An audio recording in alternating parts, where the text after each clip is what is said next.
এই হচ্ছে আমাদের বেডরুম। বেডরুম, কিচেন, এখানে হচ্ছে টয়লেট। ওয়াশরুম কোথায়? সারাদিন কি গোসল না করে থাকবা? এই যে কত সুন্দর পুকুর আছে, সুপার ফ্রেশ এন্ড ন্যাচারাল। এখানে আমরা গোসল করবো। টয়লেট? আমার সাথে কথা বলে আমার বাসায় তোমার আমি এই টয়লেট করার ব্যবস্থা করবো না, সমস্যা নেই। দেখছো, প্রবলেম সলভ।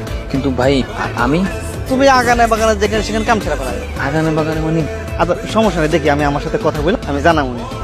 ভাই ভাই ভাই আপনার পিছনে কে? আমা আমা আসসালামু আলাইকুম। কাকা, এই পোলাটা শহর থেকে গ্রামে আইছে, ওটা কাম দরকার ছিল। আমাকে গ্রাম থেকে মানুষের শহরে যাই কাম খুঁজবার লাগে, আর এই গাধাটা শহর থেকে গ্রামে এসে কাম করতে।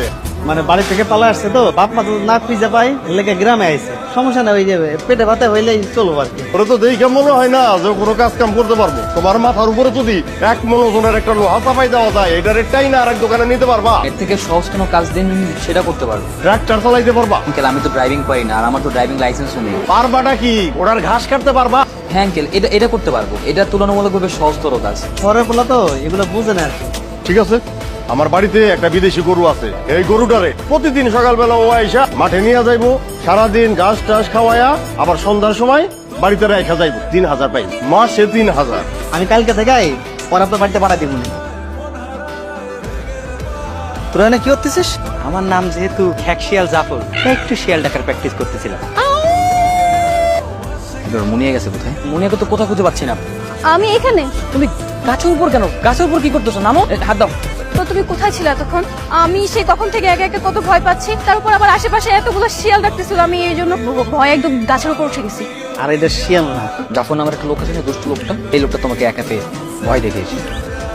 তুমি গড় জমানোর কাজ নিছো, মানে রাখালের কাজ নিছো? ছাত্র জীবনে তুমি আর আমি পালিয়ে এসে বিয়ে করছি, তাও আবার স্কুল ড্রেসে। এখন এই মুহূর্তে এই গরু চড়ানো ছাড়া আমার আর কোনো ওয়ে নেই। আস্তে আস্তে সব কিছু হবে। এখন গরু চড়াইতেছে, কয়দিন পর ঘোড়া চড়াবে, তারপর হাতি চড়াবা, অনেক বড় হবে। রাইট বাচ্চু ভাই।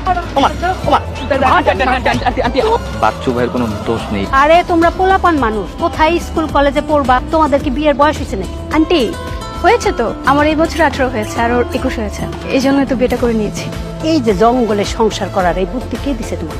বাচ্চু ভাই, আমার আব্বু অনেক রাগী। এখন যদি তার হাতে আমরা ধরা পড়ি, তিনি আমাদেরকে রাস্ত রাখবেন না। তোমাকে মতো পোলাপানদের এই শাস্তি দেওয়া উচিত। ওই আমার ভেবেছিলাম প্রেমিককে বিয়ে করতে পারলে লাইফ সেট হয়ে যাবে, এখন দেখছি জীবনটা পুরো বাদর আর হনুমানের মতো হয়ে যাচ্ছে। কেন, আমরা যখন প্রেম করতাম তখন তো সবসময় তুমি বলতো যে প্রয়োজনে তোমার সঙ্গে বনে জঙ্গলে থাকবো, গাছতলায় থাকবো, তারপর আমার তোমাকেই চাই, একটা রোগী দুজনে ভাগাভাগি করে খাবো।